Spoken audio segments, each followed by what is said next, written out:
BlogTalk Radio.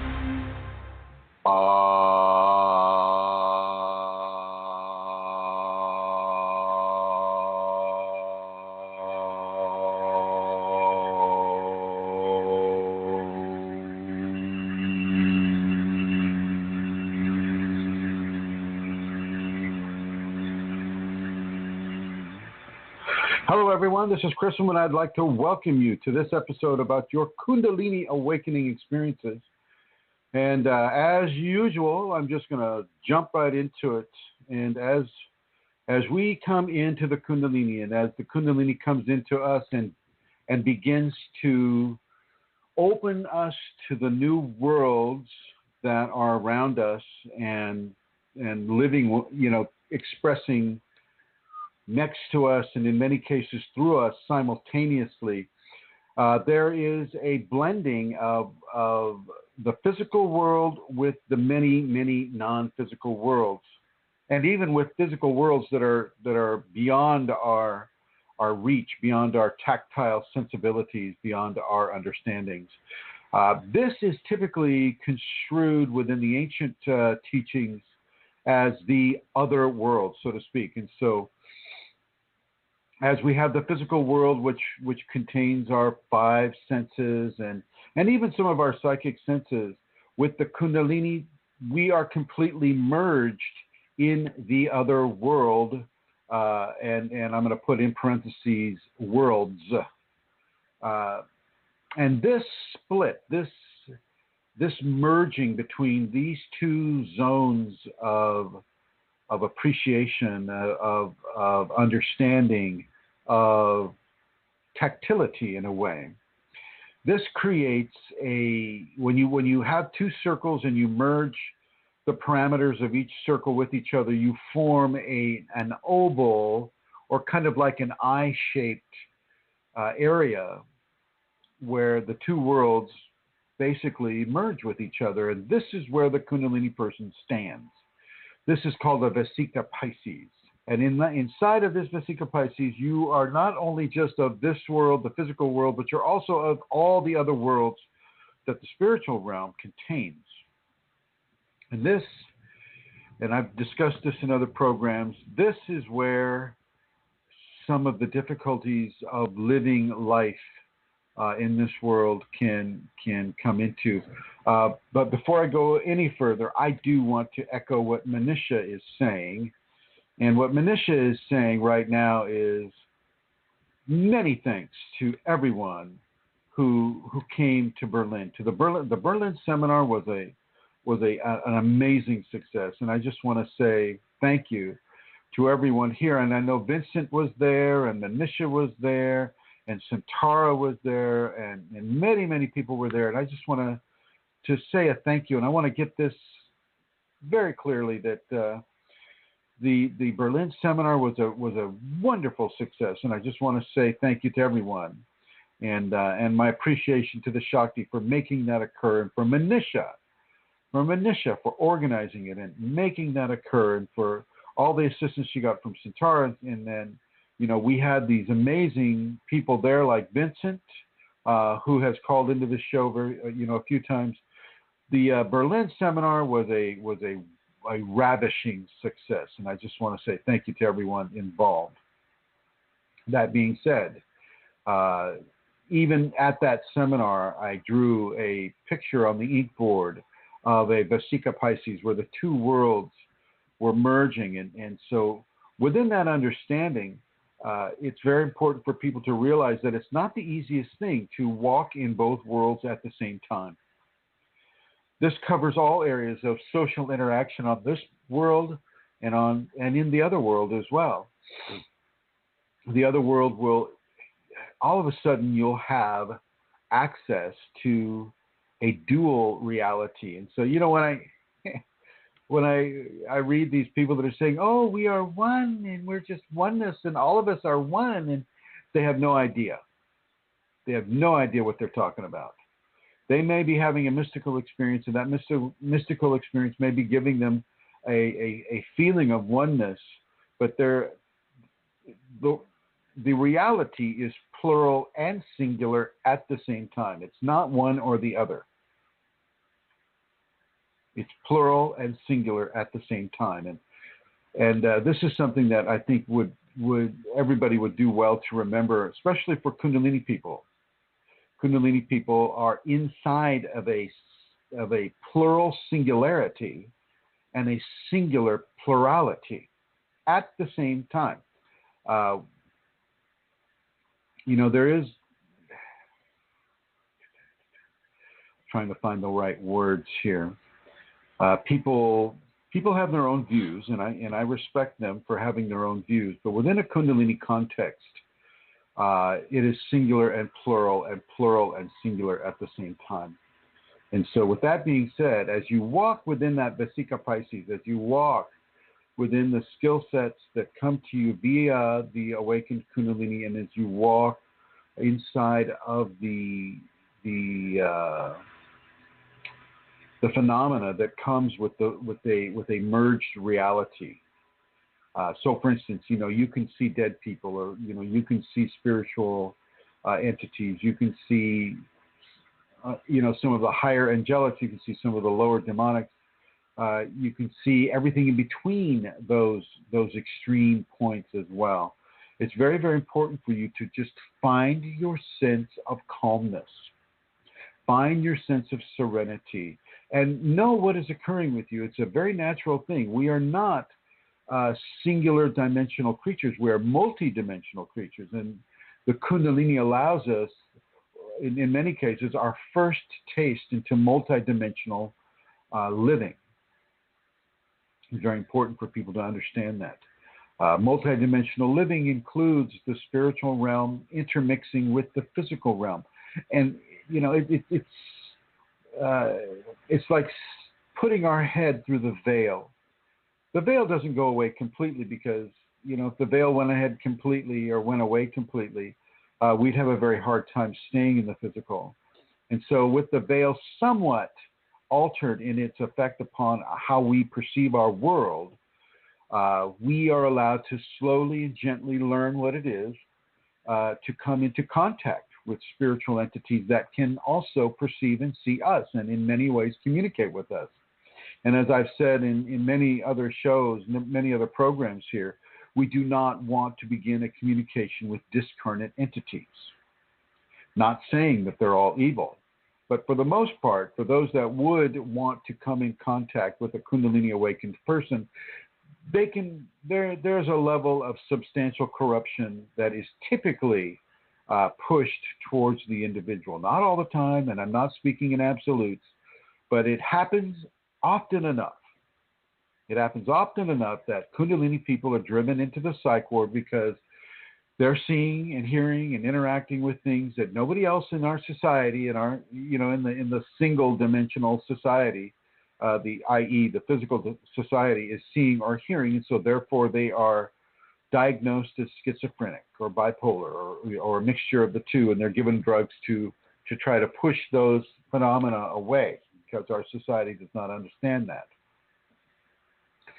But at the same time, the Kundalini person is aware, and you are astute, and you are discerning, and so you don't need to contact these other creatures, these other consciousness, simply because out of curiosity, because that's one of the things that can really get you into a lot of trouble.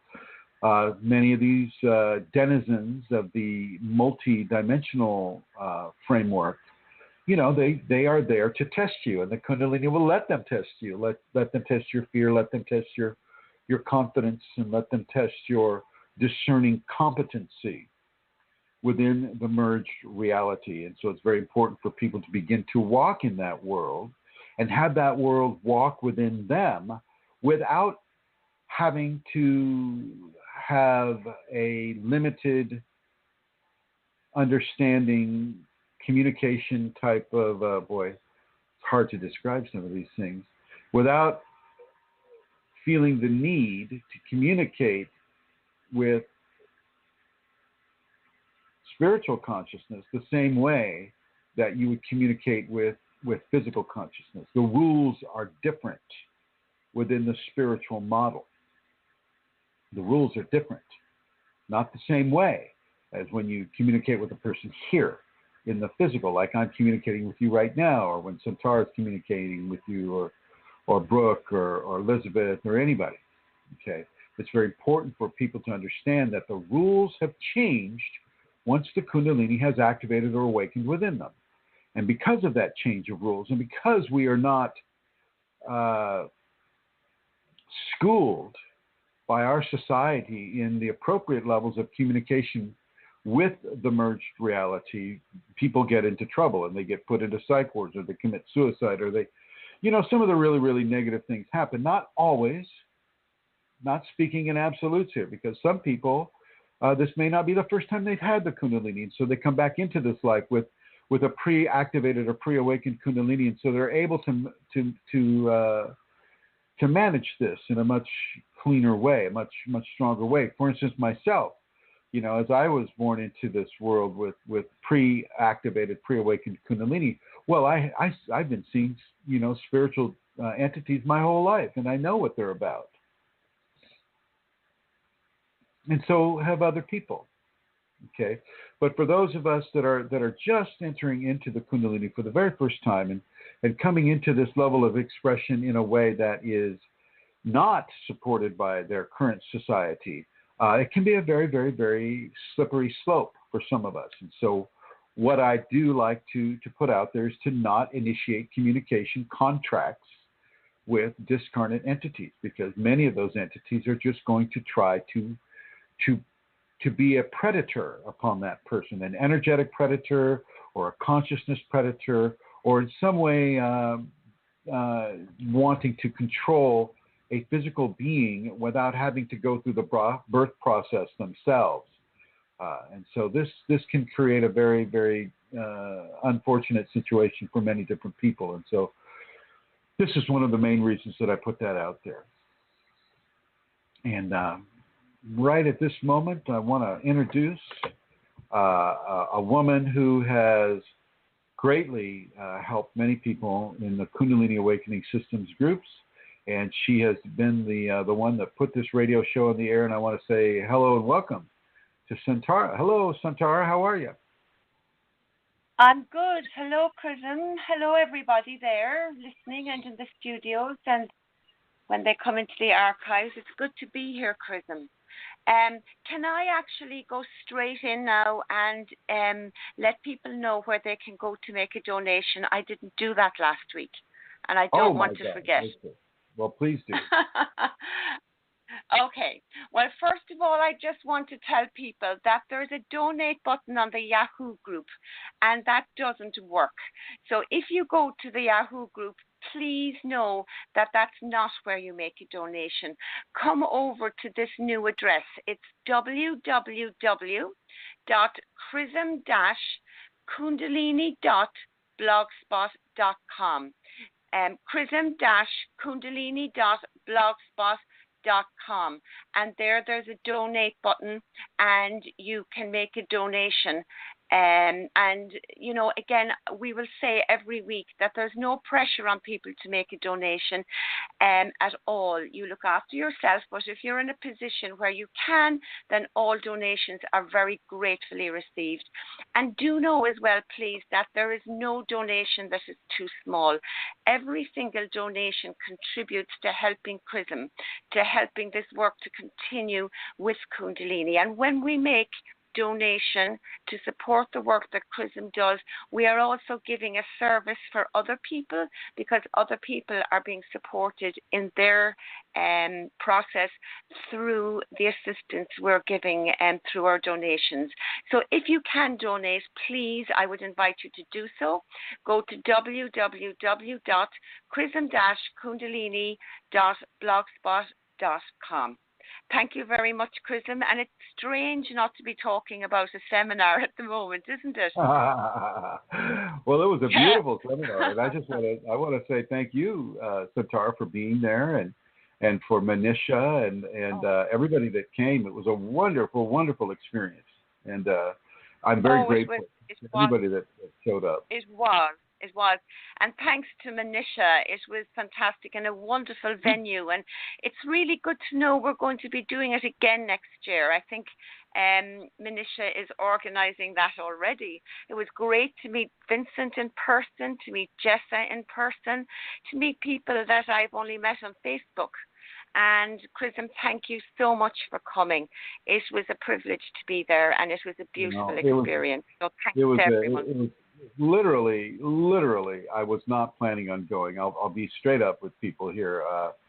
I was looking at it, and the bank account was just not there. I could not afford $1,300 to fly round trip to Berlin and back. And it was just not going to happen. And I was just, I left myself open to it. I left myself open to I didn't schedule anything over it or anything like that. I just left myself open to it. And indeed, the Shakti came through with an individual who really, really wanted to attend the seminar and was willing to donate the airline ticket. And this just was stunning to me. Stunning in how this came about and how this seminar began to form itself. And this is what happens. The seminars form themselves. People are called to this. People, their own Kundalini, and many of the people that came to the seminar had pre-activated Kundalini. Some of them through the quarterly Shakti pots that I give every quarter, which I'm about ready to do in another 7 days. And so it was very, very, very interesting to see how this worked out. And it just really, really accentuates the trust that I always have for the Shakti, but even more so when these things are like laid on the line in the mundane reality. You have to get out, you have to get in the car, you have to get in the plane, you have to get out of the plane, you have to climb the 1,000 flights of stairs, it seems like, in order to get to the place. They don't believe in elevators in Germany. Excuse me. Yeah, they don't. Yeah, so many old buildings. Yeah, so many old buildings. But once again, it was a very, very, very, very beautiful experience, and I'm appreciative of Manisha and Vincent. Vincent and everybody that came, Sotantar and everyone that showed up. It was very, very beautiful and very, very exciting event, and I look forward to being there next year as well. I would like to. Can I interrupt? Yeah, please go ahead. Yeah, I was going to say about Vincent, if I may. Vincent has created a very, very nice website for the safeties, hasn't he, Chrism? But he has also just recently put up a link for your sacred music in a different way, in a new way that has never been done before. So maybe we could say something about that to people. I'd love to say that. I'm not quite sure. I mean, as I go over to Facebook right now, and hopefully I'm still being heard. Am I still being heard? Yes, you are. Okay, and then I come down. It says it's Kundalini Sacred Music, and it's at https://selfy, and that's SELLFY.com, and /P/ lowercase m and then uppercase AYI / and that is where a person can basically they can purchase the CD there, and I don't want to stay too long on the subjects of money, but that is one place where a person can purchase the Sacred Music CD, and many thanks and much gratitude to Vincent for putting that together. So thank you very much. Now, did you have any other announcements you'd like to make, Santara? No, Chrism, but just to say that that's very instant. I've been sending CDs to people and it takes a while. Whereas if you download this, you get it instantly. It's very quick. It's very efficient.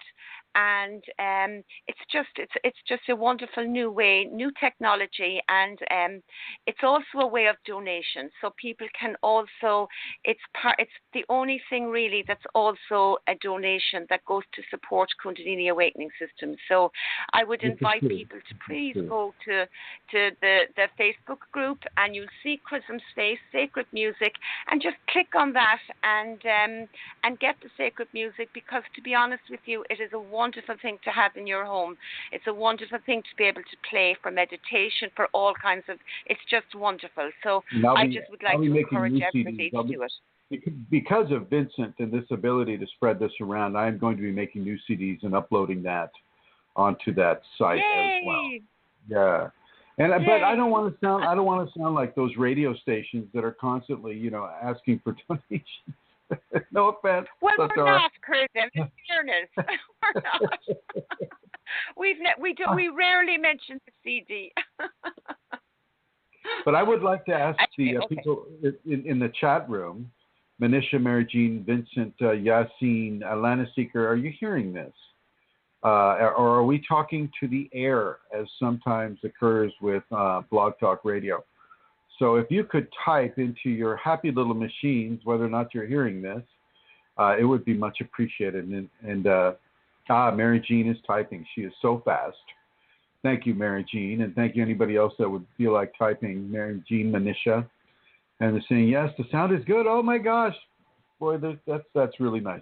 Well, then I want to dive right back into this. Now, when you're inside of the Vesica Pisces, there are great levels of unknowingness. You don't know how to walk in this world, and you're not always tuned in to some old guy with a beard named Chrism that is saying, this is how you walk in this.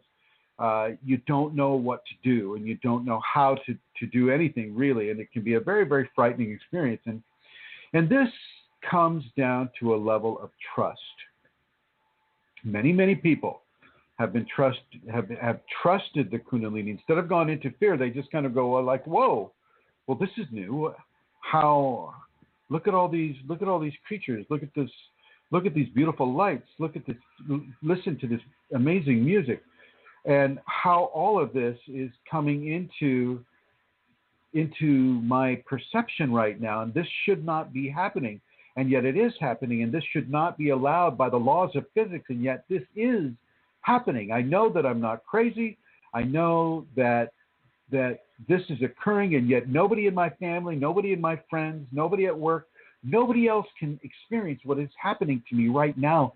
Therefore, how to move forward within this context. And it all goes down to a matter of trust. It is all about trust, ladies and gentlemen. And I'm going to bring someone on board right now who can talk about trust, I think. And hello, Brooke. How are you today? Hi. Can you hear me? Yes, I can hear you loud and clear. How do you feel about the insertion of trust into a Kundalini format? I mean, you yourself, you have the Kundalini, and you've had some fairly strong, unexplainable experiences with it. How do you feel about trust and its expression within the Kundalini context? I don't really know if I understand what you're asking. I mean, trust in and of itself. Let me see if I can simplify it for you. What is your experience of trust within your Kundalini experience? It's one of the major requirements, I would say, for moving forward or receiving, more direction or more of the connection with the Shakti. So, what has your experience? How have you had to have that? How has your experience been with that?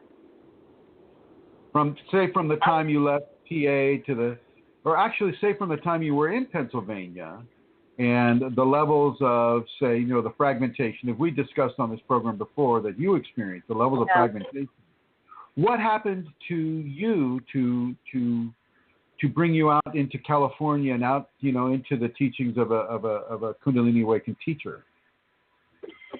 Well, what happened there specifically was I was given specific instructions about you, about that whole thing. And what's interesting about this whole trust piece is that you may receive that sort of that phenomena or that divine instruction or intervention, really, and then it sort of goes away, and you're all of a sudden soft and down right into your mundane life again, and you have to meet those areas with the trust and remember that you are there to be trusting and to trust, follow through, even in spite of all this stuff that comes up for you to sort of meet and, these tests and things along the way.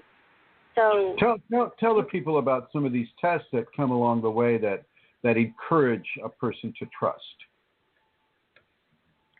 I mean, I can't really think of any specifics at the moment, but Let me insert a few things here. A person will be given challenges that have no solution. There is no viable first world, i.e. mundane world, solution to the challenge or the problem that is presenting itself. And the only recourse that a person will have are strong levels of trust. Is this? Yeah, and also, when none of it makes sense on paper, when you look at it, how we used to, when we were making big decisions, or you get out your pros and cons list. Well, that doesn't work with the Kundalini at all. I mean, that just needs to go right out the window. There's no analyzing. There's no negotiation. There's no real deciding what, it's not linear like that. It's not going to work like that. The only way through it is to surrender and trust. And, yeah, that's difficult because your mind wants to, it wants to plan and organize. It wants to know the facts and know that everything's going to work out, and and it's just not ever going to be like that. No, it's not. And how has it been in your experience? That everybody's got different experiences within this same context. I know that Santara and Elizabeth and people have different experiences, and yet they all kind of run around the same type of teaching. What have your experiences been? Well, I think it's been beautiful and wonderful and challenging all at the same time. So it's been difficult and beautiful and wonderful all in one. I mean, there's constant pushing to release into greater levels of consciousness, of understanding, constant. So you can either look at that as being a beautiful, wonderful thing, or you can look at it as being very hard and difficult. And there are times where I see it both ways, to be honest. Right. How has it pushed you beyond the accepted formats of social engagement within the first world, the mundane world? How has the merged worlds changed the way you would interact with individuals on the mundane level? Well, right now I'm in such a isolated situation here, so I really don't really know how to answer that, to be honest. I feel like most of my mundane interaction it's very limited. So yeah, it's very limited. That's one way. Go ahead. Well, that's one way she's done that, is she's sort of pushed all that back for me. There's work that I'm doing that's very specific at this time right now that doesn't involve a lot of that. Yeah, and she being the sacred mother, the sacred feminine aspect of the Kundalini. Yeah. Well, thank you. Yeah. Thank you for sharing your insights and your information with the many people that can benefit from it. Thank you. Mm-hmm. Okay, and we're going to put you into the blue, and I'm going to bring up Elizabeth Dalton Gonzalez, and Elizabeth, I look forward to your comments about this as well. What do you, or what does Laranya, your Kundalini, how is this accepted? What do you do? What have you done? And how do you find the ways to traverse both worlds at the same time within your Kundalini? Well, hi, Chrism. Hi. This Hi. week, it's not surprising, but it kind of correlates with what I've been going through with her this week and what what the teaching has been. It started with, I was just doing my meditations and very much focusing on the safety of inner peace and serenity and trying to figure out how to get more quickly into that place where I can let things go easier, that place where things don't bother you and you can just, somebody cuts you off in traffic and you can just really return immediately to that place of inner peace. So I've been working on that. And last night I went in to do my meditation before bed, and I went into my meditation room and I opened the door and it was really pitch dark in there. And as I walked into this most beautiful, like you were talking about, that we can go into these worlds, but the whole room was this field of just royal blue, the most beautiful, iridescent, calming blue color. And I just stood there, and I expected it to dissipate immediately, just as soon as my eye focused to the dark. I thought it would go away, and it just stayed. And so I just stood there. It felt so good. And then right up at the top of this field of blue came like a vesica shape or egg-shaped scarlet red color, just really bright. And I just stood looking at it. And then what she said, what came to me was just, you need to bring yourself further into surrender. Lead with your heart. Let your ego go with whatever unfolds. And what she literally said to me and what I kept hearing was, meet the divine. Meet the divine within you. And with any situation like that, go inside and to the place where you meet the divine.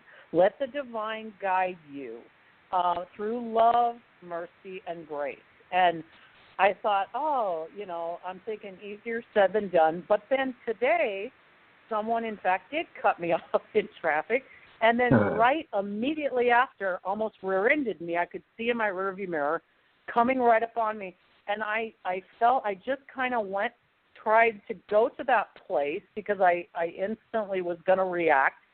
And not only did I find that place, but then after, that happened and I was able to continue driving, I literally felt like, if I even, not with my eyes closed, but if I visualize inside of me being that field of blue, it instantly calms me down. And it's like where I meet the divinity within me. It helps me to just then think of that beautiful blue field as being inside of me, where I just and it actually instantly calmed me down, and I've just felt really peaceful all day after that meditation last night. And I've also just all day had a really lovely feeling in my heart, in my back, around my heart chakra. It just felt really soothing, and that color, and so I think that color of blue would be the sacred male. Yeah. The Shiva, as the Hindu people would qualify it, or the Jesus, or the Christ force, as the Christians might identify with it. And I want to bring people's attention because listening to you, Elizabeth, has brought a book to mind. The book is called 2150, 2150. And that is the title of the book, and I forget the author's name. I read it about 1,000 years ago, it seems, and it is a new way of approaching society. I mean, many people use that book as a template to create their own society in a little microcosm of this world, and to be able to walk within the merged realities, like you're talking about, Elizabeth. And I really like your example of being in traffic and having somebody cut you off and almost rear end you, and then bringing that blue sacred male quality into the equation, and basically merging the two worlds around you within a mundane environment. That's very, very important, Elizabeth. And that's a great example of what I'm talking about. But this book also does that, but in a greater way. I mean, it merges people in a way of freedom from social constraints in such a way that allows people to really expand within their Kundalini and expand within the new understandings. Have you read that book, Elizabeth? No, but I'm going to. I'm writing it down as you're saying. Yeah, 2150, and I recommend it for all Kundalini awakened people or activated people, because it really begins to describe a society that is geared very, very differently than ours, and it's a society that allows us to. Mary Jean says, Tia Alexander. It may be. I know it's a female author, Mary Jean, and Mary Jean is suggesting that it might be Thea, Tia Alexander, Alexander. But the title of the book is 2150. You can't really get around that. That is the title of the book. And I strongly recommend it for everybody. My Shakti just put it into my head. Nice.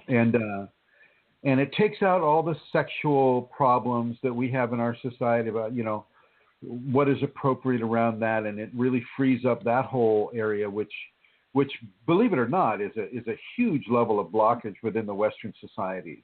It takes out that. It takes out the crime issue, and it really allows the criminal element to deal with itself the way the criminal element wants to deal with itself. And it's very, very it's very beautiful. And it looks like Centaura just Googled it. So nice. Yeah, it's great. It's a great book, and it's also a great example, like yours, Elizabeth, and how we walk within both worlds. And as we come back to what Brooke was saying about, how this level of trust is so important, to walk in both worlds, trust is, as Brooke mentioned, is an absolute. It is an absolute necessity, because your five senses, or even your six senses, will not be able to cover everything that's being presented to you as an individual. Would you agree with that, Elizabeth? Oh my gosh. And as you begin to walk in these two worlds, trust is the new eyesight.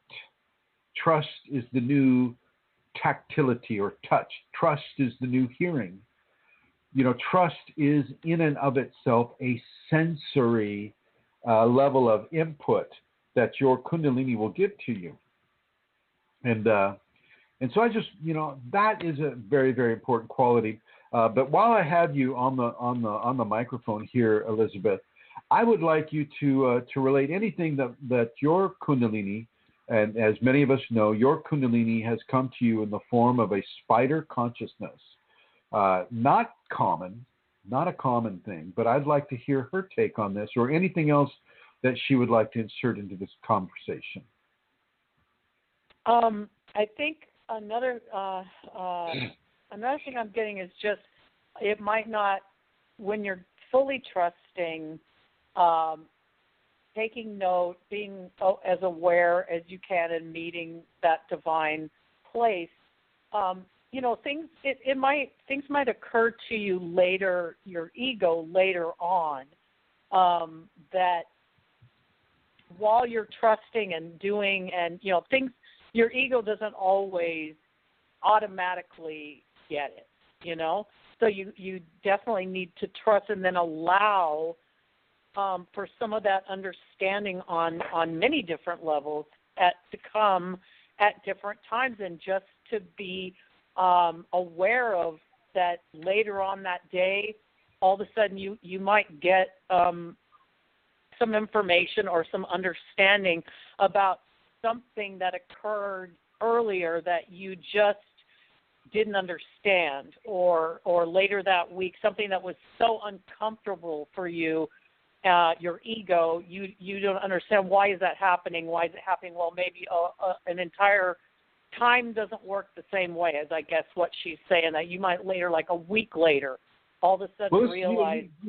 She's bringing up a very good point. And sometimes the shock and awe value of behaviors or phenomena that can influence behaviors can be so strong and so difficult for the current psychology to accept that it's just a matter of time for that processing to take place. Is that what you're saying? Yes. Yeah. And within that process, people need to trust, because it's so difficult sometimes. Like a person can have a wave of entities come over them and totally begin to affect the way they would respond in a natural environment. And that wave can be so detrimental, it can be so corruptive and corrosive that they just need to trust that their trust in the Shakti will be able to overcome that level of corruption, or that wave of uncertainty, or that wave of anxiety or fear. They need to just trust in the Shakti, trust in the Shiva, trust in the Kundalini. Trust in the Kunalini, and let the processing time that doesn't happen in the multi-world, but definitely needs to happen in the singular world, or the mundane world, the first world. So that's a good teaching, and I want to say thank you, Elizabeth, for your teachings, and for Laranya's teachings here as well with regards to this. And is there anything else that you'd like to add to that? I think that's it. It's just about the layers of things going on that aren't necessary, that you just have to trust, because your ego has no idea and cannot break down the layers of things that are going on. So you really can't sit there and try to figure it out, in other words. You can't analyze it, and that's what people try to do. Mm-hmm. They turn on that analyzer machine inside their head, and it just they just can't get it, and because they can't get it, they consider themselves either failing at discernment, or they consider the information itself as to be mistaken, or a lie, or things of that nature. And so or they rush to take a medication or something to stop something, or they believe or they believe in the ego. They just, they fall back onto what they've always known, which has been the ego, and they begin to not trust the divine influence that's coming through, because the phenomena is just so far outside of their reference point. I want to thank you, Elizabeth and Laranya, for giving people this teaching on this program today. And I'm going to put you in the blue. And I'm going to pull up Santara. And Santara, what do you have to say about this? Well, the analyzer machine is a good one, Chrism. I know that if I didn't trust, I'd be on very shaky ground, I mean, especially when, the five senses is on very shaky ground, trying to make sense of things. And so I think trust creates a solid platform for me.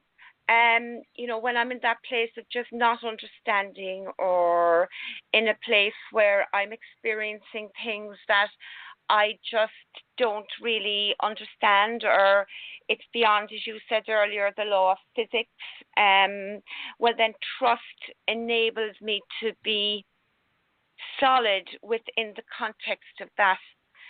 Otherwise, I think I would go nuts. I would go nuts. Yeah, well, I think it would be easy for people.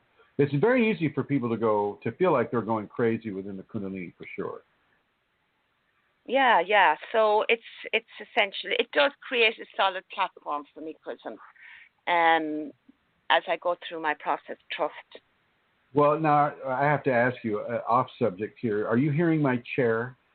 Is my chair making noise? No, I'm not. No, Oh, did you oil it?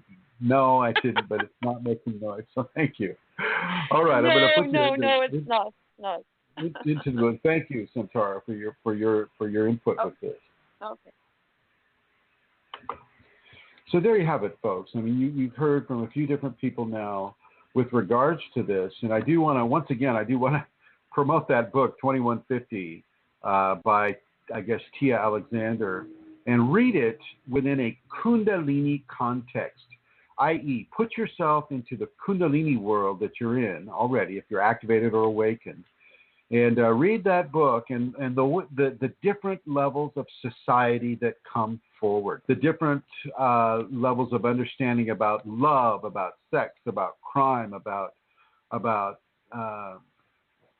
how we treat each other based upon Edwardian or Victorian conceptual manifestations. And by that I mean the Victorians, any sign of nudity is wrong. It's just wrong. And same with the Edwardian, any sign, you always got to keep your clothes on. Whereas the Native Americans in this country and Native peoples in other countries, clothing's not such a big deal. Not such a big deal. And yet it is with us. Okay. Greed and the acquisition of things and property is a big deal in the Western technological societies, and yet not such a big deal in the Native American or other Native people's consciousness. And so it's very, very important for us to begin to shift our awareness away from a line of thinking and a line of understanding that embraces Victorianism and Edwardianism within the society, and to open ourselves more to trusting what the Kundalini is showing us, trusting what we are doing in our activities that we're compelled to do within the Kundalini context. And really just letting the life that you're living right now be strongly influenced by the Kundalini within you as she expresses herself and the sacred male expresses himself within you and through you, and trusting what is happening, trusting that there is a reason that it is happening. Don't go into fear. Don't go into panic. Don't go into these modes of expression that are there because our ego is based on survival, and those methods were good in our earlier childhood. They helped us. They helped us to survive. They helped us to maintain a level of conscious awareness within our society, but now they are no longer needed.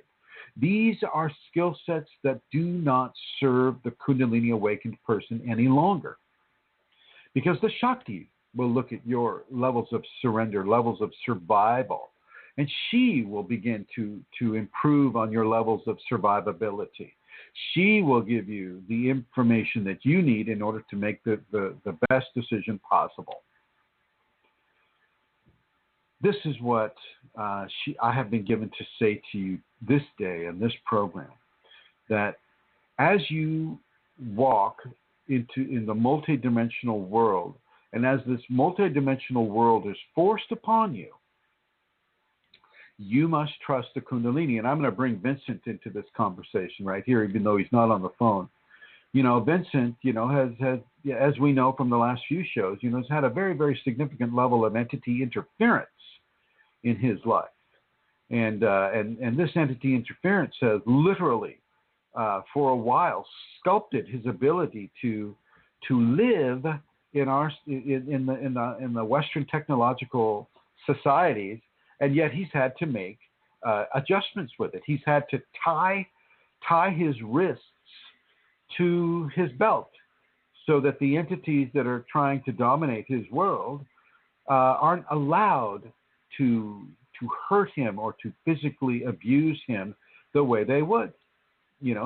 And he showed me at the seminar. He showed me, it's like, what would happen if he unties his wrists? And of course, the entities try to damage him, in his face and in his skull in other ways. And so we make allowances, we make changes in our lifestyle that allow us to have the Kundalini and to walk in the multidimensional worlds as we are living at the same time in the first world, the mundane world, the physical world.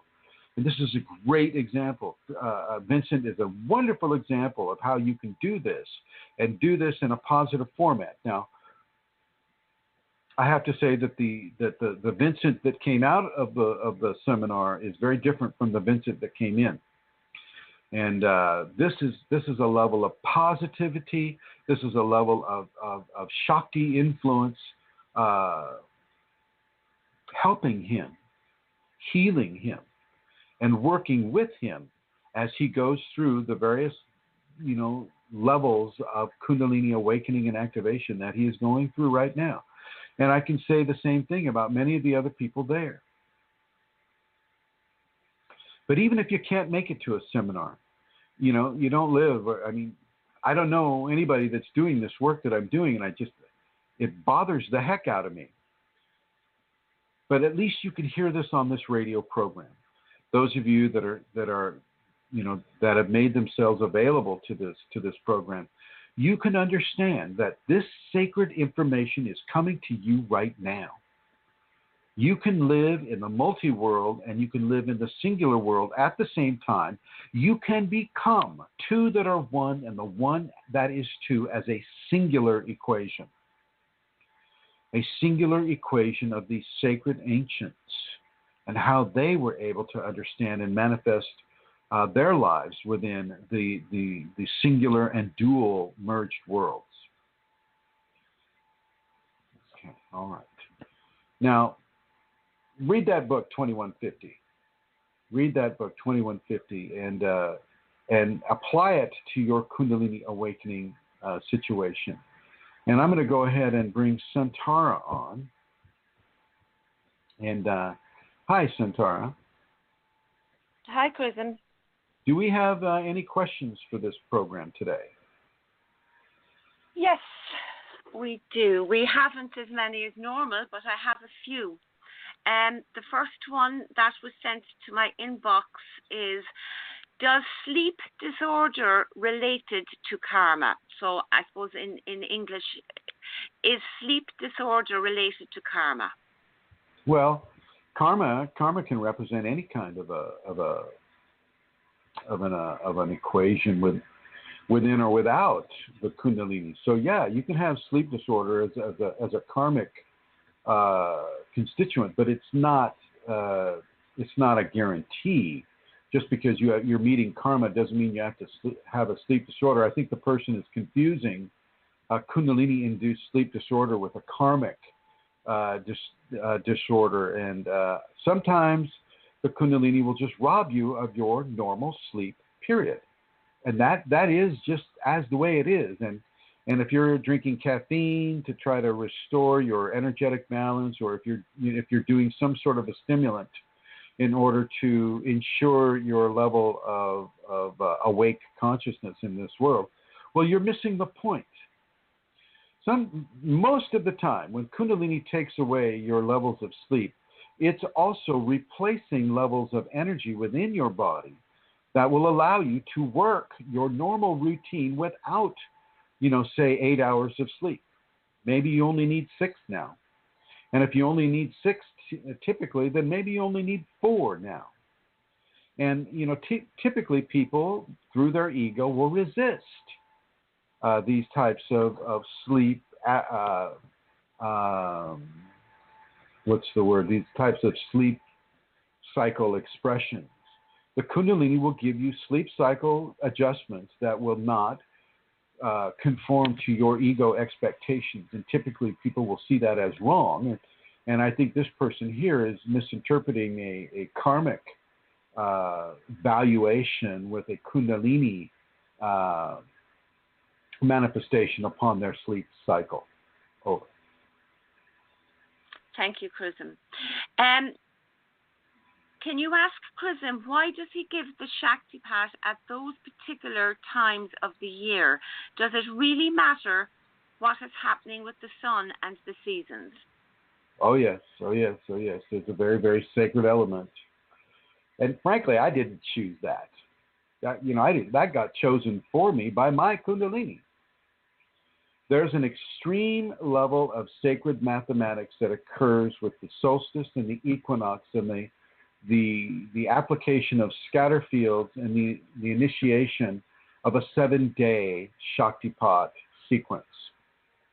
And then also with the 9 days after the 7-day Shaktipat sequence, there's an extreme level of sacred mathematics that is involved with that. That's why it is so important for people to sign up before I give the scatter fields. People right now are trying to get involved with that, and they just can't because the mathematics don't line up. Am I still being heard here? Hello? Yes, Chrism, I can hear you. Good. Okay, yeah. So yeah, that's exactly what happens with regards to the scatter fields and the Shaktipat.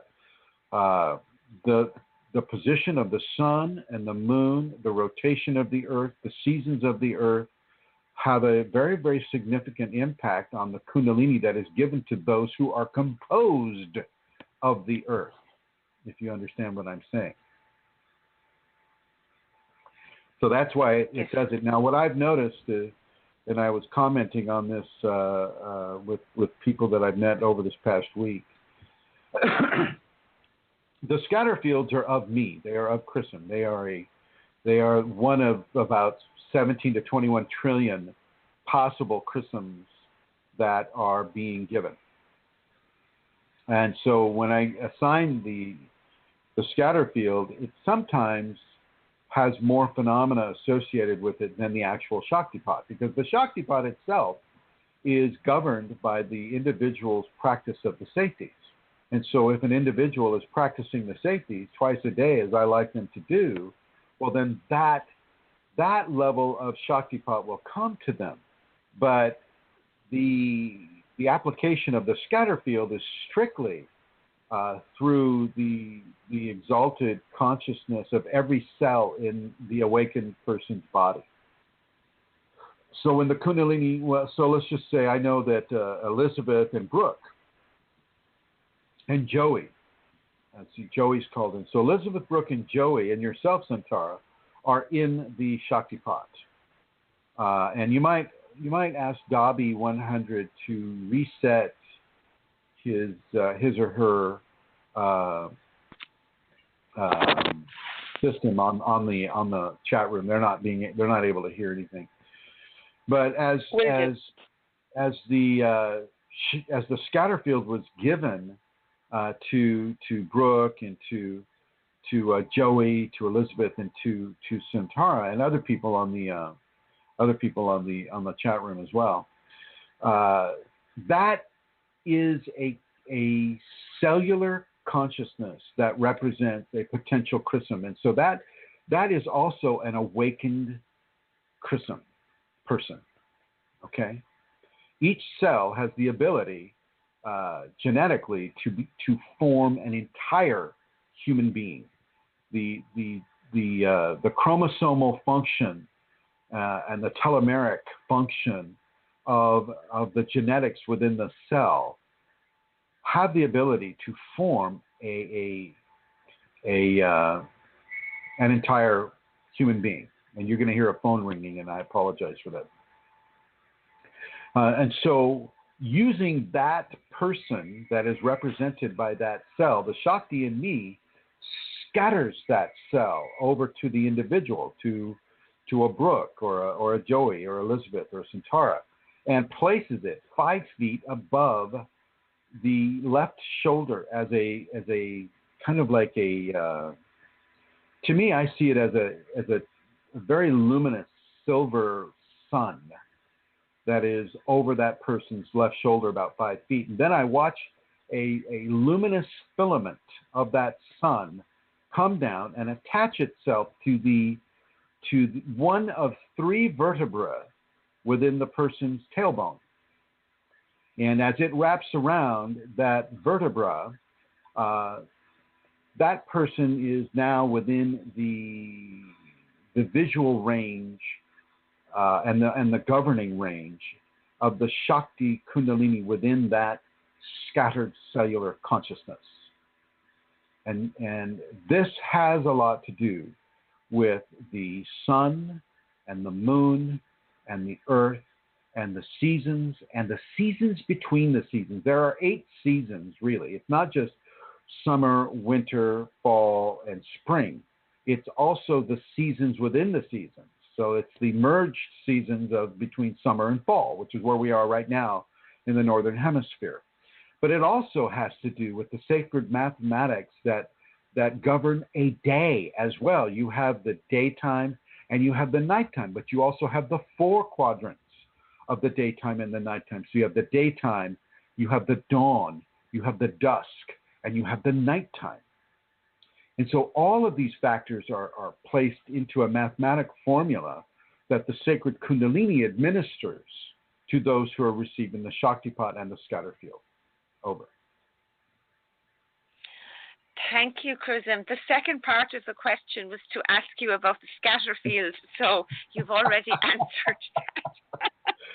I swear. And if you ask me to remember what I just said right now, it's not going to happen. That came straight from Kundalini. Oh, that was just incredibly, I mean, I've heard you speak about it before, and that was beautiful, and that was so knitted in beautifully. Thank you. I'm going to listen to that again.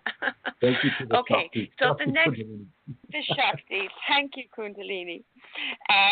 Okay, so the next question is, I used to dream profusely, but since my activation, I never ever dream, and I miss it. And astral traveling, will this ever happen again?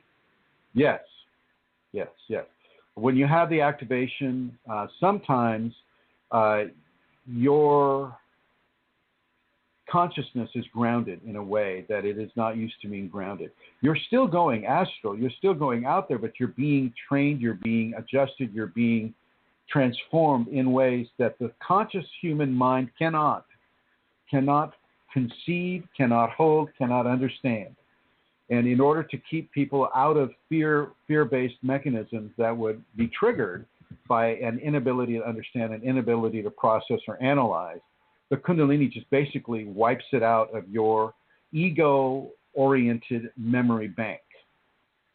And so it's very important for you to understand that you're still traveling, you're still dreaming, but you're being trained in a very, very, very potent, a very powerful level of information that goes far outside of what your ego consciousness can currently metabolize. And so she takes you away from that for a time. You'll be able to dream, you'll be able to go out of body in a conscious sense, if that's something that you've been doing, but not currently and not for a little bit of time. You need to give yourself time and patience to trust what the Kundalini is doing with you, and to trust the Sacred Mother and Sacred Father as they make their transformation apparent within you and appreciable by you. Right now, you can't appreciate it because it's just beyond your reference points. But as that matures, and as you mature within your trust, so will you be able to understand what is happening. It's very, very, very important. You know, I'm constantly telling my students, trust. You must trust the Kundalini. And then, you know, if you're like Brooke and you're receiving, you know, instructions straight from the teacher, in person, from the teacher, and I'm saying, Brooke, you got to trust. Well, it's not the easiest thing to do, and I'm going to bring her on to let her comment to that. What do you think about that, Brooke? Am I? I agree with you. Yeah, because, you know, it'll look one way, and to you and where you are sitting, like for me, it'll look one way, and then with you, obviously, it's the Kundalini, it's something totally different, and you just can't analyze, as we've been saying. You can't try and work it out from a physical standpoint. You just have to trust. I know this sounds so basic, but when you're inside of that, It's hard. It's hard. It really is. It can be excruciating. I'm not going to sugarcoat it. It can be excruciating because you're not just dealing with, your own programming as a child and all of that. You're dealing with societal programming. You're dealing with culture too, so you're moving through so much that just is saying, and then you have the entities on top of that is just saying, no, this can't be, or this is you're going to end up without, or, hurt, or, none of these other things apply when you're trusting. You can't be defensive. You can't protect yourself. You don't need any of those things anymore. You have to trust. And, we were taught to protect ourselves or, defend that which we think is right and all of that, So, no, all of these things have to go. And it's hard. Exactly. And it is hard. And thank you, Brooke. Appreciate your input on that. And stay tuned with this. Would you please? I might have some more comments for you to make, okay? Staying tuned. Thank you. And tell me, Centaura, what do you have to say about that as well? About trust, Chrism? Well, I don't have anything to say just now because I'm in the middle of something here. Sorry. What are you doing? Never mind. I'm organizing the questions. I did hear Brooke saying. I did like Brooke what she said about you can't protect and you can't defend when you're trusting, and how much we want to protect ourselves. And I think that I heard that, and that is so true. That is now, so can true, you ask and the question again? that's not easy. Can you ask the question again? Oh yeah, where is it? This was the question, wasn't it, about dreaming? Was that the question? Oh yes. Yeah. So you must. I used to dream profusely. Yeah. Yeah. Sorry. Thank you. Go ahead and organize. The dreaming will return. the dreaming will return, but as I found out early on in my process, let me just give you an example, and I think I've used it here before, but it pertains. I did it. I was fairly good at astral projection pre-activation of the Kunalini. I could do it. I could just go. I never did. I never tried for the separation sequence. I would always go through the separation sequence and then wake up floating above my body, and then I would be able to go somewhere, wherever I wanted to go. Or I was using the hemisync programs that Robert Monroe put out there. And in the daytime, I would very, very easily slip out of the body and go to wherever I wanted to go. Sometimes I would just fly above the landscape. It was very, very much enjoyable. But as the activation permeated my system, I found myself grounded, just like this individual. And you just need to wait a little bit of time, and time as I think Elizabeth suggested, is not it's not the same outside of the physical as it is within the physical. Time is a construct of the physical, really. And so you just want to have a bit of patience as you go through this, so that you can realize that the changes have been made, and you will indeed begin to remember your dreams again and go astral, go out of body again, as I did early in my process. If I was getting bothered by what do they call by entities, sexual feeders or something of that nature, I'd astral project on purpose, with intent, with a bit of irritation, which is not something you could normally do within an astral projection sequence. If you have irritation, well, then you're not likely to leave the body. But with the Kundalini imbued levels of astral projection, you can go with irritation, and you can go straight to where you want to go, and you can deliver whatever message that you need to deliver to those entities to keep them away from you. So there is that. And over, Centaur. Thank you, Chrism. This is the last one of the ones that came into the inbox. It says, I had an experience 4 months ago that I think was a Kundalini activation, and since then I have buzzing in my ears. I read on the group, the Facebook group, I think, that it was normal in a Kundalini context. Sometimes there is a high-pitched sound, and I find it very difficult. Yeah, There's the no high-pitched statement, yeah. The high-pitched sound can be disconcerting, and the buzzing shouldn't be.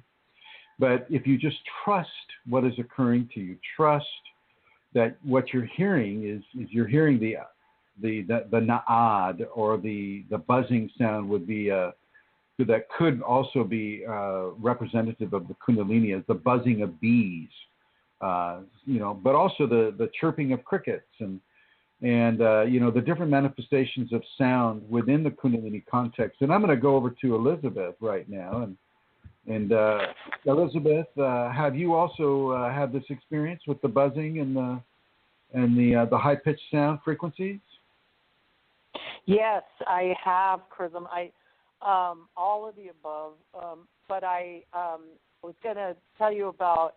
I had one that was even more hard to handle than the high pitched sound. I had for a period of time, and I think it was just a couple of months, but it was really hard that every time I would turn my head in either direction, just even little increments, because it bothered me so much, I actually tested it by, turning it in little tiny increments. And it was like a churning metallic sound. It drove me nuts, and then it just went away, and it's never come back. So, but that was a tough one. Just like every little bit that you turn your head, and it's got this cranking metallic sound.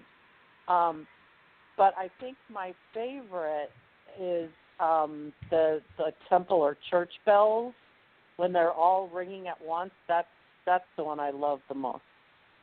That's the least irritating. Yeah, we had those in Germany. In the at the seminar, they had the bells that would go off like every certain amount of time, and I can understand why I never really appreciated church, especially as I'm trying to sleep and they come on with those bells, and it's just like, oh my God! At least you could find bells that were like somewhat tuned harmonically to each other, but no, that's not the case. But yeah, well, thank you, Elizabeth. Yeah, I guess I'm just not churchy oriented type of person. Okay, we have a few people coming onto the group here, and they're wanting some dream interpretations. I think Dobby, if you could stop typing because it's really hard to find where I'm at with this. Thank you. And Yassine is saying, hello, I would like if you would interpret a dream for me. I had a dream that I was in prison and I was saying bye-bye to everyone. I've always had dreams of prison, but this dream was different. I was never to return. The prison is really the physical body, the physical world. That is as close to a prison as you can get. Here you are, you're amazingly wide and varied information. How do I say it? The soul without a body has like a gazillion senses, and yet when you come into the body, you are limited to 5, sometimes 6. And you were just saying goodbye to everyone that you knew outside of the body, and here you come into this body that is in a sense like a prison. And so you're going through it, and you're going through the human experience, which means that typically you don't get just to leave just because you die. You go into the matrix of karma, and the karma chooses, the karma based upon your response to the karma that you had previously. Well, this current karma is being made for you right now, and you will not get to return the same way as you left. You will have the human experience, and you will go through the entire human experience as a level of consciousness evolution. And as you go through this evolution, when you come out of it, the other side, you won't be recognizable to, I mean, parts of you will for sure, but you will have changed to such a degree that you will have evolved through a space of commonality with some of the levels of consciousness that you said goodbye to in the first place. And that is, you will never return to the same person you were. And I'm going to say over with that. And then Dobby has said, I have a question. I have had a Kundalini activation. I'm undergoing transformation. When meditating, I do receive visions what I should do. 1, the first vision was I'm climbing a mountain. On top of the mountain, there was a cave. I go inside the cave.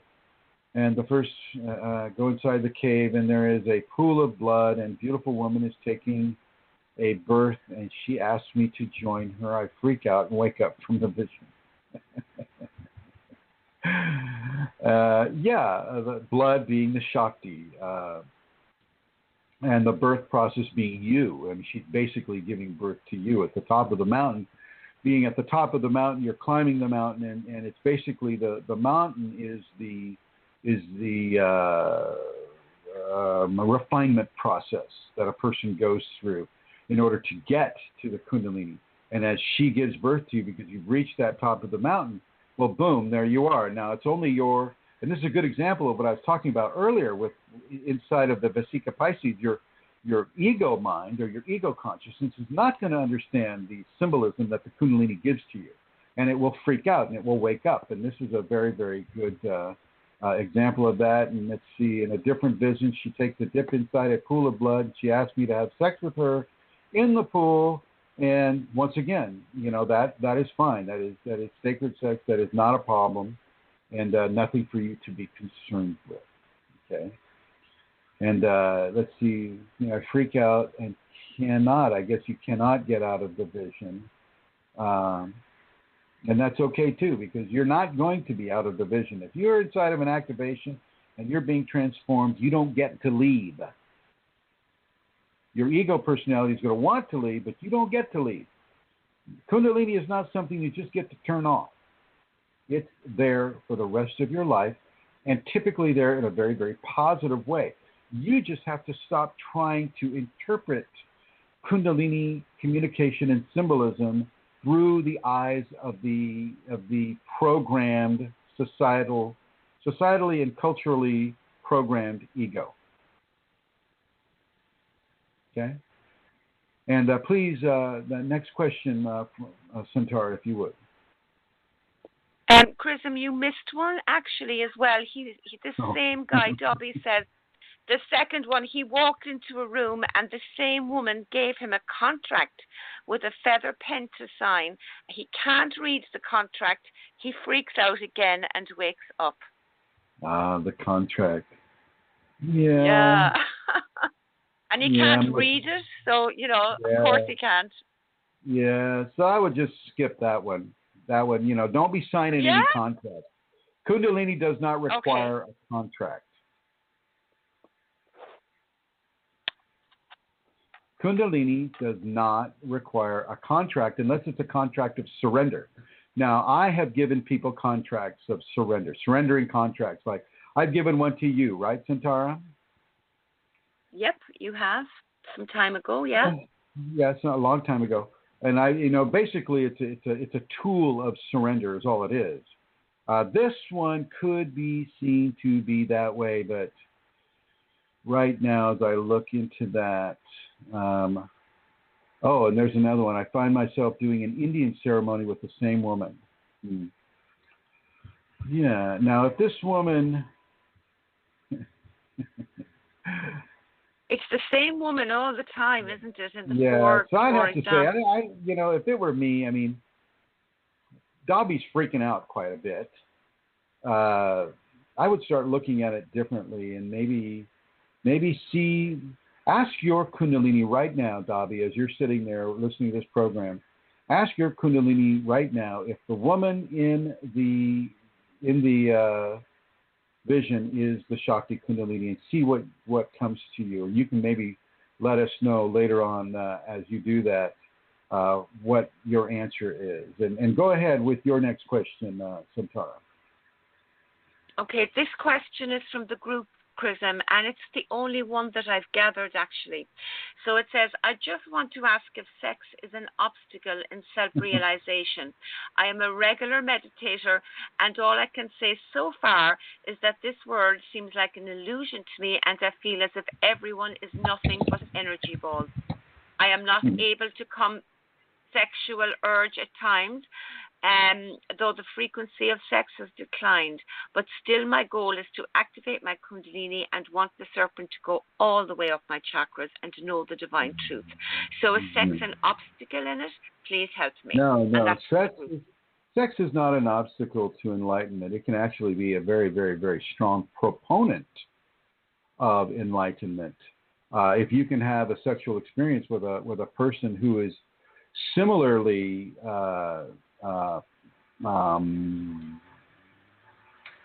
choose my words here, similarly configured, then that can be a very, very strong component of an enlightenment process. Sex is very, very important. Just look at Tantra. Tantra is all about that. If you're having tantric sexual communication with another person, you're actually in the process of pursuing an enlightenment equation, actively pursuing an enlightenment equation. Here's the deal. Kundalini is the sexual drive and the sexual interest is composed of Kundalini energetic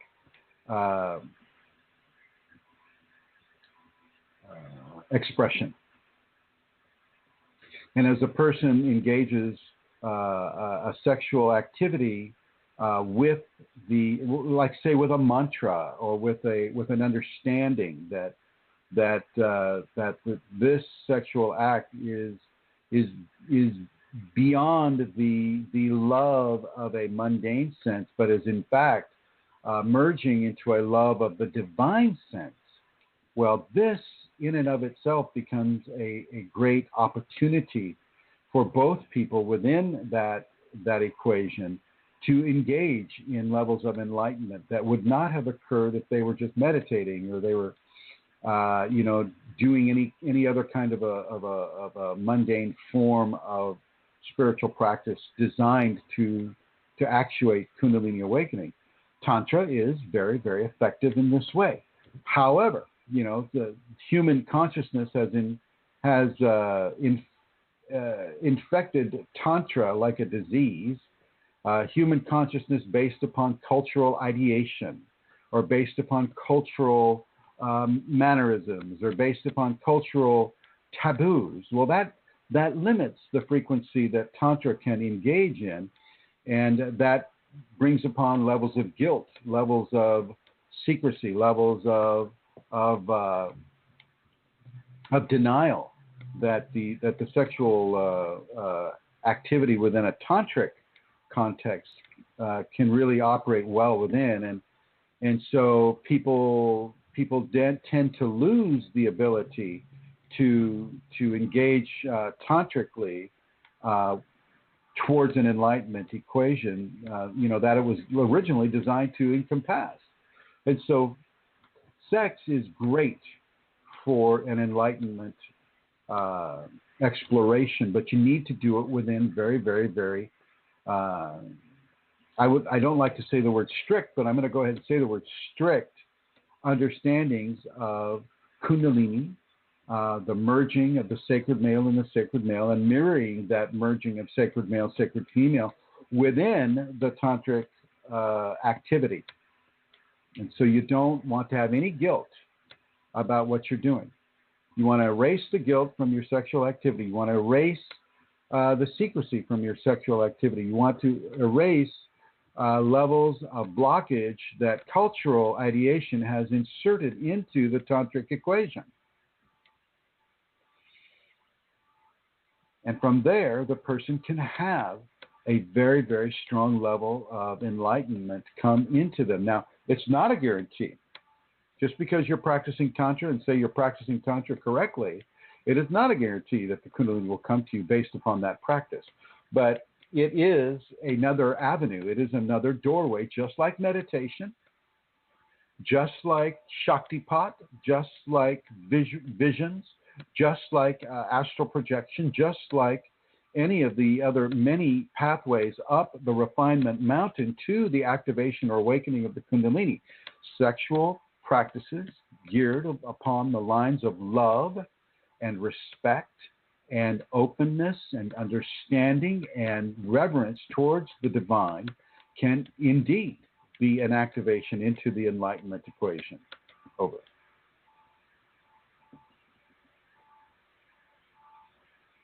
Oops. Let's see.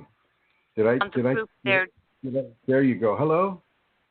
Oh, that was me. Sorry, we had somebody listening. Okay, there's a question for you there from Beatrice on the chat room. Oh, I see. Do you want me to read I have it? another question.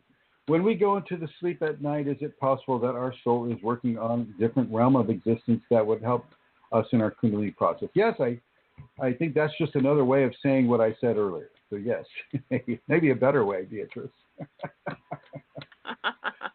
Okay. Okay. All right. Now.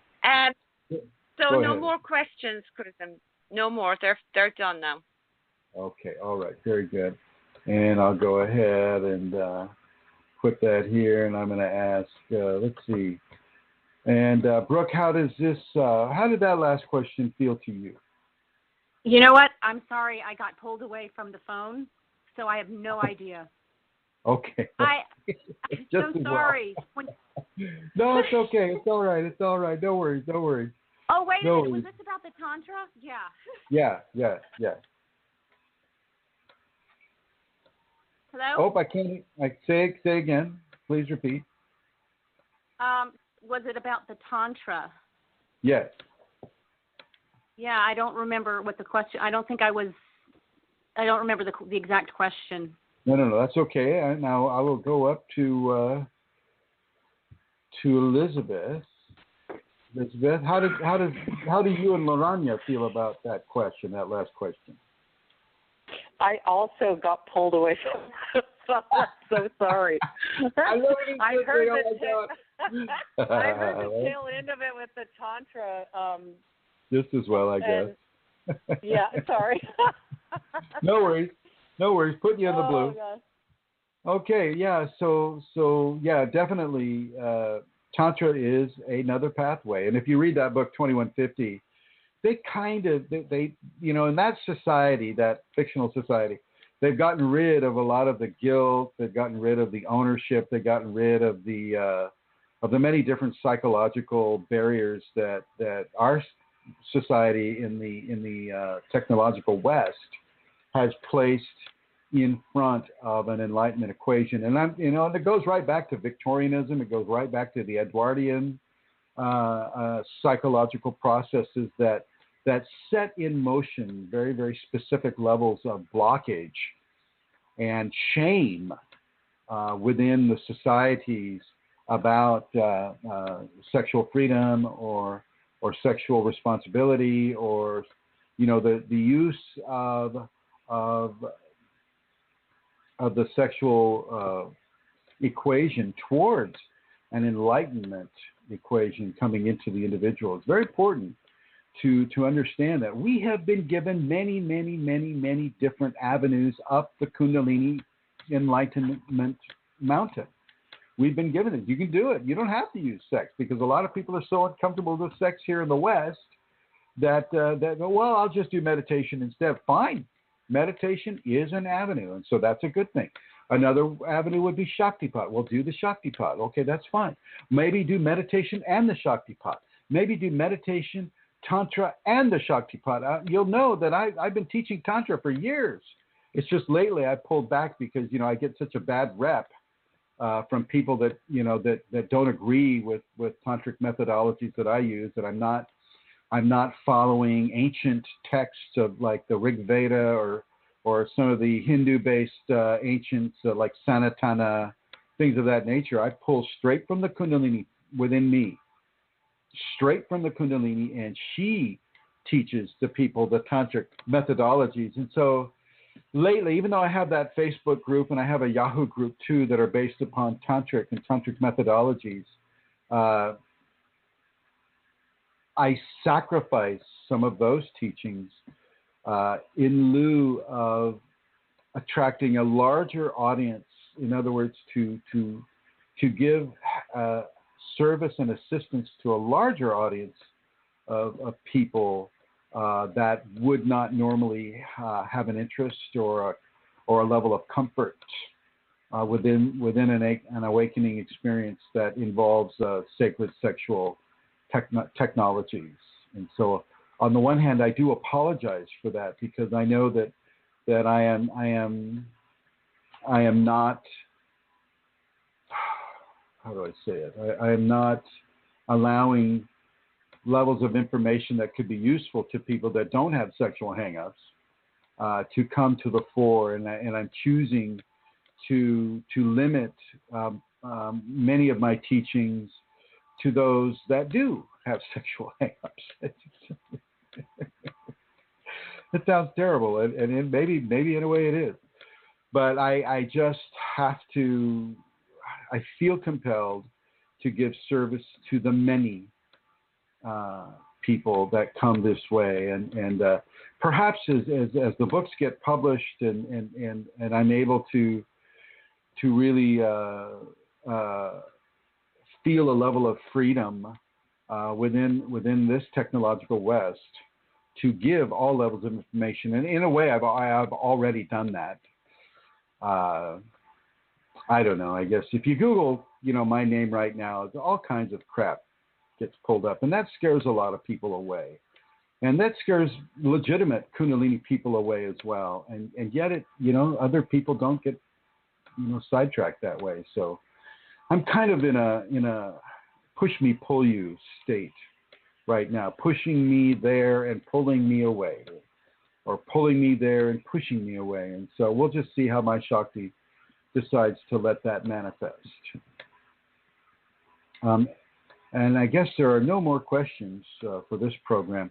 For this program, really, though, I want you to really, really, really allow yourself to have a level of trust in the Kundalini, a level of magnificent, huge trust within your Kundalini equation, whether it involves sex or not. And I see that Santara is on the microphone here. And yes, my dear, what do you have to say? I was going to ask you something about my own process, Chrism. I am trusting something, but I'll ask you about it. I have been having a lot of visions, waking visions, dreams, things like that. But what has been happening lately is that my eyesight was getting very bad. I would wake in the morning with very, very poor eyesight. And during the day, I would get this, I still do, I get this blurry, it's like a blurry curtain falls over my vision. So well, I want you to have, I know. Stop. I want you to have that cornea checked. I did. That's what I want to tell you. I did. Okay. I had everything checked because I wouldn't ignore something like that. So I had, and there is absolutely nothing wrong with anything. And I'm just wondering. Okay. All right. And so I'm saying, well, it's a Kundalini thing then, because it's definitely happening. Nothing shows up. It's a definite thing that's going on with my eye.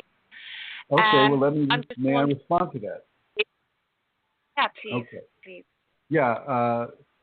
When the eyesight of the physical is being diminished, you are being asked to take yourself away from living your life by virtue of the physical expression of society. You're not allowed to read. You're not allowed to see in a clear way, and that's a communication to you that placing your trust in the five senses and the ego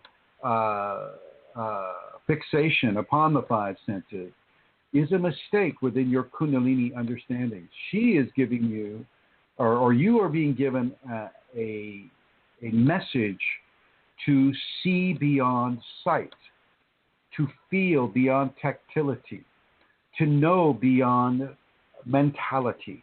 You are being forced into a level of visual acuity that goes beyond the physical by limiting your visual acuity, your physical visual acuity. This is what's happening. Mm-hmm. How do you feel about that? Thank you. Yeah. It's kind of awesome because it is being forced. I hear you. I thank you. Yes. Okay. I feel a little bit uncomfortable about that, and I feel a little bit I'm going to pay attention to that, Chrism. Thank you. Does your visual acuity eventually restore itself? Yes, it does. Sometimes during it, I get a vision as well. You know, like it happened the other day. I'm sitting here, I'm looking out at the sea.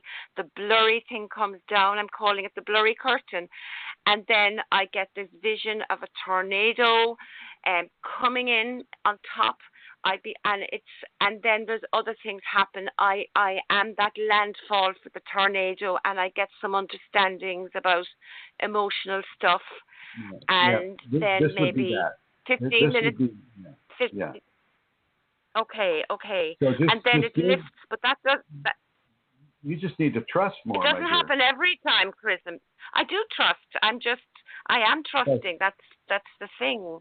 Yeah, trust more. Trust more. Yeah. Because Okay, I will. When it affects your sight, that's a big deal. I mean, that's what you need to drive a car with. That's what you need to even go up and down stairs with. That's what you need to look both ways before you cross the street with, or to read with, or to look in the eyes of your children with. So I understand your concern. But I also understand that this sounds far more of an energetic quality than a physical detrimental quality, right? Yes, and after getting it checked out, that was I felt I had to do that, even though I was still trusting. I thought I needed to get it checked. The retina is not detached, right?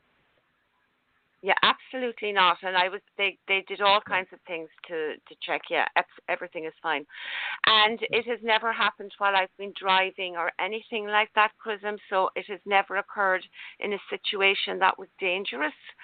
So that also, gave me to feel it was Kundalini, taking control of that aspect, Yeah, and it will do that. I mean, I don't know, it hasn't come up lately, but I know in a few programs ago, we're talking about how the Kundalini begins to limit the physical body expression. So for me, I could not use my right arm to save my life. I couldn't use my right arm, and I also could barely move my right fingers on my right hand, and I was used to taking care, taking my personal hygiene right-handed, tying my shoes, leading with the right hand, in the United States, we're very much right-handed oriented to the point where doctors would even correct an infant's use of their left hand in order to make them right-handed. I mean, we're very, very much a right-handed culture. And my right hand just literally lost 70% of its mobility and dexterity, and I just had to surrender. So she, meaning Sacred Kundalini, she decided to do that. And the first thing that goes through your mind is like, oh my God, this is a medical issue. Oh my gosh, I must have a pinched nerve, or I must have some sort of a disease like multiple sclerosis, and my motor neurons are just not being able to function through the levels of masses of it. Oh my God, it's terrible. What am I going to do, right? And yet, yeah, good effects there. I laugh now, but let me tell you, I wasn't laughing then. And in my case, I can't afford to go to an MD. I can't afford to be seen by an ER. I can't afford to do any of these things. And so, because she's got me so positioned in a way where I have to trust her. I have to. You know, and it's very similar to Brooke's situation, you know, where she doesn't really have any other choice but to trust the Kundalini. And here you are, Brooke. I mean, you can echo this, can you not? Absolutely, yeah. I mean, you've been Totally sequestered in such a way. Sequestered, I was just going to say. I mean, you're not allowed to see people. You're not allowed to visit with friends. You're not allowed to get a job. You're not allowed to get a romantic engagement going. You're not even allowed to visit family. Well, yeah. How many people have come out here have you visited with? I just want to know. Well, since I've been here, none. Family, no. But No. I can do that. You know, that's not really. You know, I could do that. I think. You know. Well, you're going to do that with your father. I understand that, just because he's, you know, he needs to be helped by you. But for the most part, you have been put into a box. Yeah, pretty much. And this is the box. This is the box that I'm describing that I was in when my right arm decided it was just not going to work anymore. The Kundalini decided that for me. Have you had physical expressions that way for you yet, Brooke? Oh, yeah, we spoke about that. I had that the right arm was doing that similar thing that you had recently. Oh, okay. That's released a bit, so that's less intense. So yeah. Yeah, yeah. Well, I knew you could relate to it. That's why I brought you on board. I want to thank you for that. What? I said you're welcome. Thank you for that. For backing me up on that. Very much. Thank you. So yeah. This is what can happen, and for you, Santara, I see that happening with your eyes. Let's see, where else did it happen? It can happen with your hearing as well. One ear can go totally out of phase, and it'll feel like a presence has moved over the right or the left ear, and you'll hear certain tonal qualities, but you won't hear very much of the physical anymore. And that happens. Yeah, Chrism, and go ahead. Yeah. Yeah, that happens as well, and also an extreme ability, or you can hear the clock ticking on the electric watch at the other side of the room. Yes. Things become the so same thing pronounced. can happen with your eyes too. Your eyes can go from being very, very blurry to being able to zoom in on a fly on a park bench at a distance. I've had that happen before too. Like a blade of grass in the field as you drive in the car and you see it. Yeah. I've forgotten that. Okay. Yeah. So all's well with your eyesight. Yeah. Fair certain of that. But it's a level of trust. And that's a severe level because, you know, we're a visually oriented culture. And to lose your eyesight is to lose a big, big portion of your engagement into this culture. And, you know, you're not losing it. It's just blurring up, and she's giving you very, very specific instruction. It's the same with me. When my right hand froze up, she wanted me doing things with my left, and so I did. And that had a balancing effect for my physical expression. And I think it did with Brooke as well, although she may still be within that to a certain degree. So, yeah. Okay, so I want to oh, you're very welcome, Santara. And I want to open up questions from the chat group as well. And I see Mary Jean is typing. And let me see if I covered all of the, I think I covered all of the questions that are currently in the chat room. I would like to say, oh, here we go. And Mary Jean says, my eyes went through a lot of changes, sometimes blurry, and progressively over years, my eyesight has improved immensely. So there you have it, folks. There you have it. I would like to thank everybody who has called in. That would be Brooke, and that would be Joey. Hello, Joey. And that would be Elizabeth, and of course, my co-host, Santara. I would like to thank everybody in the chat room. And I would like to thank everybody who is listening to this program in the future in the archives. And I'm going to open it up to you, Centaura, for some last words. I don't have any, Chrism, really. No last words. Just thank you for the show. Thank everybody for being here. And I look forward to the same time next week again. Good night from here. Okay. And I would like to say that within the Tantric teachings, the Kundalini will also take certain mechanisms away from the individual, such as a libido or an interest or things of that nature. And it's natural. Nothing is wrong. And just kind of go with that flow. Don't try to resist it. Don't try to get yourself stimulative. If she has taken away your libido, just go with that for the time being.